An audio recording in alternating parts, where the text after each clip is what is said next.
काय बोलाल या क्षणी? खरंच नाही वाटत आहे ट्रॉफी 100 दिवसांनी आली आहे माझ्या हातात.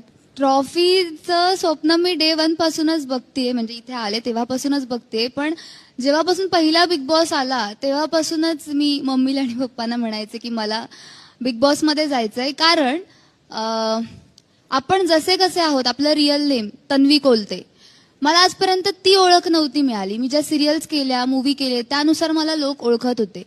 मग त्यानुसार जे गेटअप असतं त्यानुसार लोक ओळखायचे. जर त्या गेटअपमध्ये नसेल तर लोक नाही ओळखायचे. आणि मला ते आधीपासूनच थोडीशी क्रेज म्हणा किंवा लहानपणापासूनच असं होतं की टीव्हीमध्ये दिसेल, लोक मला ओळखतील, अशी गर्दी माझ्यासाठी कधीतरी असेल.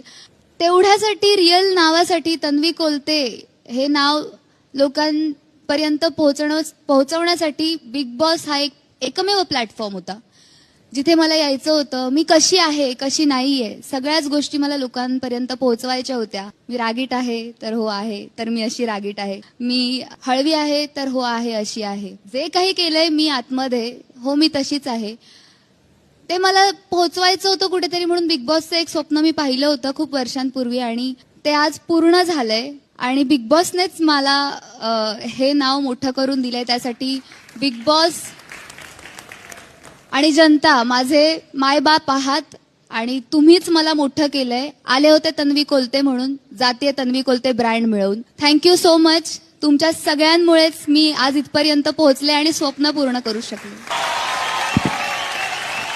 तन्वी, मनापासून तुमचं खूप खूप अभिनंदन. ग्रँड फिनाले आज रात्री 8 वाजता.